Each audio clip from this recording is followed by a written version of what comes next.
Hi guys, Chamion here. I hope all is well. I am doing a Pepperpot demo. Pepperpot, if you don't know, it is a dish that is native to Guyana, right? Um, for Pepperpot, you will need what is known as Cassareep, right? Or Cassareep, right? So you will need that. What is Cassareep, you might ask? It is cassava, sugar, salt, clove, pepper, spices, and thyme. Right? It didn't specify as to what spices, but I will think it's things like nutmeg and regular spice powder and so forth and so forth, right? So this is what the Cassareep looks like. You will need 2 red peppers, you will need cinnamon stick, you will need salt to taste, right? You will need oxtail, cow heel, pig foot, and some pickled meat, which is salt meat as we know it here in the Caribbean, right? Whether it's beef or pork, right? You will need to scald this in like a lot of water. It's highly salted. You need to scald it for 40 minutes or boil it. During the first 20 minutes, throw out your water, fill with clean one, and boil again for the next 20. And take it out of the water. Get it out of the water immediately, okay? That's what you will need.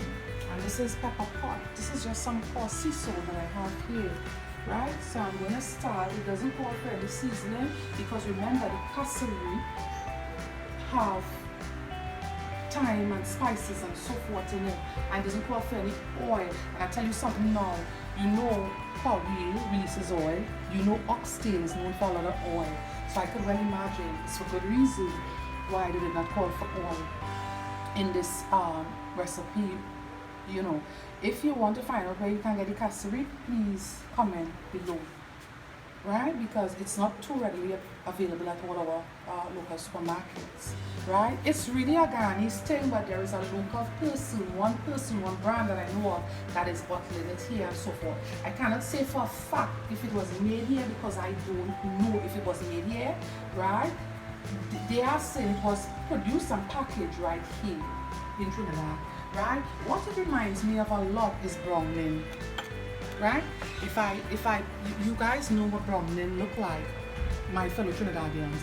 If you don't know what is browning, it's caramelized sugar that we use here in Trinidad for a number of things, be it traditional Christmas cake, brownings on the meat, and so forth and so forth. That is what browning is. I think I want to do a comparison because I have some browning on hand for you all to see how close it is. But please do not use that and tell anyone you made Pepperpot. Don't use browning and say you made Pepperpot, because I can tell you something. I know I had Pepperpot about 15 years ago, and I can tell you there is a big difference in how it tastes. I had it once already, right? So I want to show you guys the texture of the browning and the texture of the Cassareep, how close it is to each other. I'm pouring some browning on my spoon, right? You will not even know the difference once I show you, but as I said, there is a big difference in how they are both prepared. This is Cassareep. This is browning I have here on my spoon. Let's have a look at them together. I will tell you one thing, this is more like a kind of jello consistency, our local browning, caramelized sugar, and the Cassareep is more thin, right? So there is a difference, right? I'm just doing it for demonstration purposes for you all to see. You all know I run through things for you all to know. So I'm going to throw my caramelized sugar just now for you all to see onto my spoon to see the difference that we have and how it behaves. Because I just showed how the Cassareep looks, right? So now I'm going to show you guys, transferring spoon to spoon, what the browning or caramelized sugar looks like. This is browning on this tablespoon I have here. This is how it behaves. This is of a more jello-like consistency, so there is a difference. And once somebody knows it, you cannot fool them, of course. Right? So now that I've covered, I'm going to start the demo now. By the way, this is a requested This is some requested work, right? And I'm happy to do it. It's for a dear lady, friend of my own, also sister, not blood relation, but sister of my own, and I'm doing it for her, and I'm honored to do it for her. She's one of my supporters also. So, what I have here, I showed you all the meat, we run through that already. What I bought is like a pound of each. If you are cooking for more persons, by all means go ahead and do that, right? So I'm going to start now. By all means go ahead and buy more meat is what I should have said, right? So I'm just going to start it. So just going to get all the meat in the pot, rinse your meat thoroughly, right? I'm just going to get all into the pot, and I'm going to I'm going to get all the meats into the pot, and then I'm going to just start. So we're going to start by putting the meats into the pot. Right? If you have a pressure cooker and you want it to go by faster, you might feel free to do that, but please be careful. Because, you know, pressure cooker, depending on the model and age of it, it can literally turn it to mince or hash. It can mash it up really badly.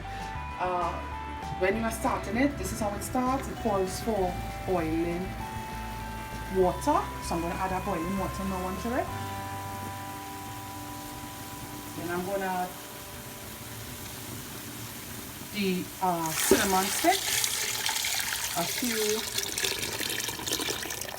few sticks of cinnamon. Because it's small cinnamon sticks, I'm going to use like, I'm going to show you all. Also, what is needed for this is lime peel or orange peel, okay? Don't say I didn't say. Fresh peel of citrus, not grapefruit, right? I'm going to put in the cooked meat, the cooked pickled meat or salt meat as it is known here in Trinidad and Caribbean, right? And I'm going to put in now my Cassareep, right? I'm going to use all of this. You see how much it is? Because that's a bit of meat.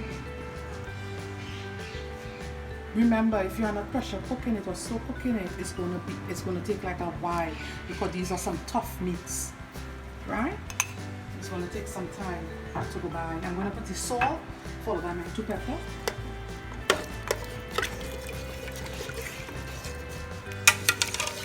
And it's always of a dark color. Don't be alarmed when it's very dark, because that's how it looks. I'm just adding some coarse sea salt. You also I had it in the ramekin. Be careful with the salt. You can always adjust it to taste at the end. I'm going to put in the two red pepper now. Also, you have to use some sugar in here. I'm going to use about a tablespoon, right? So you see I'm putting in my 2 Scotch bonnet pepper. They ask for red specifically, right? I guess if you have yellow, it's going to look pretty in here also. It's not the color, it's the taste and the flavor of the pepper. Remember, it is Pepperpot, right? I will use some white sugar because I don't want to cross up the flavors. Remember, brown sugar has molasses in it, so I don't want it to turn out tasting a lot like stew. So I'm going to use white sugar, right? I want that authentic flavor coming through. So I'm going to put a tablespoon of granulated sugar, or white sugar as it is known here in Trinidad, right? And then you're just going to remember I told you all about the peel, right? And then I'm going to stir again. I think I'm going to put a little more of the cassareep, and then I'm going to stir it up and let it go. And it's as easy as that. It's nothing to fuss about and panic and finick about. It's a very simple thing. The only part is getting the cassareep. You know, the cassareep smells like I'm getting the scent of the molasses, and I'm getting the scent of the spice. Yeah, it smells like spice. I'm getting that nice spice in there. Remember they said it had thyme in it, right? But don't season it up, because then it will not be pepperpot. If you are doing something and you want this to be authentic, you'll have to follow through with all the ingredients that is used in it, right? It's good to have things from other nations too, authentic, tasting authentic. You don't want to put too much seasoning. You know, Trinidadians, we cook with lots of fresh green seasonings, but here they didn't ask for that, and I'm keeping true to the recipe because it was a requested Pepperpot demo or video. So I'm staying true to that, right? Because I want you all to see how easy it is to be done. So of course, it goes without saying that we're going to cook it until it is tender or the meats, right? If you want to have this for lunch, I would suggest that you do it really early if you don't want a pressure cooker or slow cooker. And the next thing is, when you are using pressure cookers and slow cookers, always add less water. Always add less water. Take it from me, you guys know I tell you what in depth. I go in depth for reasons. Always use less water, right? Because it's going to go by quickly and it's covered, and whenever any pot is covered, the water takes longer to evaporate, right? You already know that if you are cooking experience, right? So this is where we're going to leave it, and we're going to see when it's ready.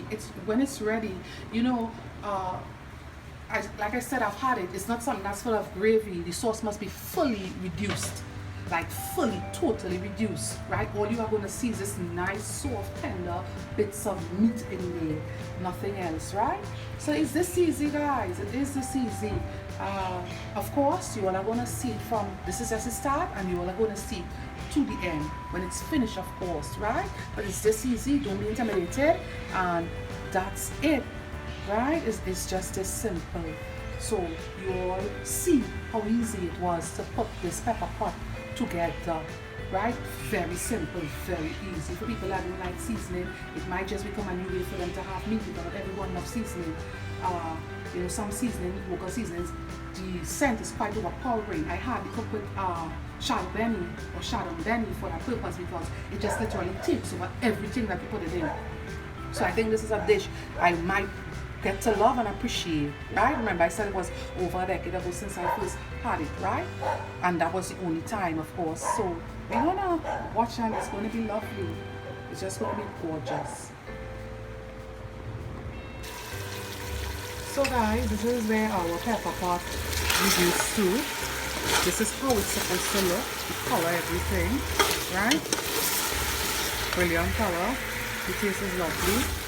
Right, this is where you want it to. It's almost what we will call like of a stew consistency here, not chicken stew and from sugar stew, but more like if we are having a cherry stew and tomato stew and things like that. That's what the texture it is. I'm gonna show you guys the color that we have. This is actual real color, no flash or anything is on. I want to show you guys how tender the meat is. Right? So I'm just gonna stick it with a knife, you can know, so you have an idea of how tender it's supposed to be. You don't want to serve raw meat, but the meat mustn't be too, you see brilliant caramelized color you have going on there. The knife is going to effortlessly. Just want to do it one more time for you all to see, right? And the meat stayed on the bone, which is important, right? It isn't harsh or so, it's Pepperpot, right? You see brilliant color. It's almost like a cherry, dark, mahogany, rich color. Right, that's what we are looking for. You see how it's sizzling in the pot now. We have no gravy. That's what we are looking for also. So I'm just going to plate it. Remember, don't use any green seasonings in this whatsoever. This does not call for that. I'm just going to plate it. And for garnish, I will use two fresh cinnamon sticks, right? And of course, well, the pepper that I started with, you all would have remembered that. What happened is the pepper that I started with, the both peppers, they burst, but it is Pepperpot. So for those that can't tolerate heat, this isn't for them. Neither kids. Here's a piece of that lovely cinnamon that it was cooked with. Perfection. The smell is just lovely. If you are not a person that loves sweet, it isn't, you may not like it. Because remember, I add sugar and the Cassareep was somewhat sweet, and so forth, right? I'll clean up the bowl after. You all know how I love garnish, so this is going to be somewhat a little thing for me to hold off on it, but I'm staying true to this, authentic, and I'm not going to garnish it with any greens whatsoever. It did not call for that, and I am doing it authentic, and I'm not about to spoil it by doing anything that they did not say to do, right? You see the brilliant color we have. I tell you, it's of a mahogany color. It's really that nice, right? It's just brilliant. You see pieces of all the meat maintain the texture. You guys will go back and remember the meats that was used. So I'm just going to clean it up a bit, and let me add my pepper and my 2 cinnamon sticks. I just want to see, you all know Chamion love garnish, right? So I'm just going to garnish it. It's just for garnish purposes. Remember, it was cooked with a couple of pieces of the cinnamon stick. It went for a while cooking because you know these stuffed meat are not easy to these stuffed meat are not easy to cook, right? So you're going to have to let that go for quite a while, right?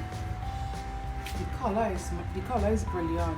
I've never seen that with a stew, I'll be honest, and I guess it's because of the, and remember, no butter, no fats was used. The meat was cooked in its own oils, which makes it better, right? I'm just skimming up the size of my bowl. You all know how I feel about but you see, it's even hard to get it off because it's kind of a gooey texture, right? So here we have it, guys, from start to finish. Pepperpot, Guyanese Pepperpot. You all saw how easy it was. It tastes just lovely. The meat is of perfection, quality. We're gonna do, let me just move the stuff that I don't want out of the way. We're gonna do extreme close-up of it for you guys to see, right? It could be eaten with rice and so forth. That it could be served with rice and so forth. If you own a slow cooker, you can put it in there after it's cooked and warm to have it stay warm the entire time, right? I will imagine as it goes into the refrigerator, as it gets older, how nice it's going to be. When I said it's like more of a stew, and I know you all have seen that mahogany color. It's so rich in color, and the sauce is so gooey that I cannot even clean up my bowl as I would like to, because it's really nice and gooey. It's like, wow, it's perfect. It was brilliantly executed. All the meat held its form, and all meats are tender, right? So here you have it, guys. I hope you guys enjoyed watching it as much as I enjoyed doing it and explaining the steps that we had to take to get authentic Guyanese Pepperpot. The pleasure was my own. You guys know the business is all over social media. We are on YouTube, of course. This is where all the videos passes through before I share it on any other social media platform. We are on YouTube. We are on Instagram. I have a Facebook page for the business, right? And all social media platforms is under the name Food by Chamion, right? So all of them, it's still under one name, which is Food by Chamion, right? The business, if you want to come into direct contact with me, we also have an email address for the business, which is Food by Chamion, all common letters. My first name is spelled Chamion at gmail.com. Right, guys? So there you have it. For inquiries or comments and so forth, any things, any suggestions or whatnot, comment below, and I guarantee you I will answer in a timely manner. I guarantee you that, right? So until then, guys, be good, and I'll be with you guys soon in the form of another video. Bye.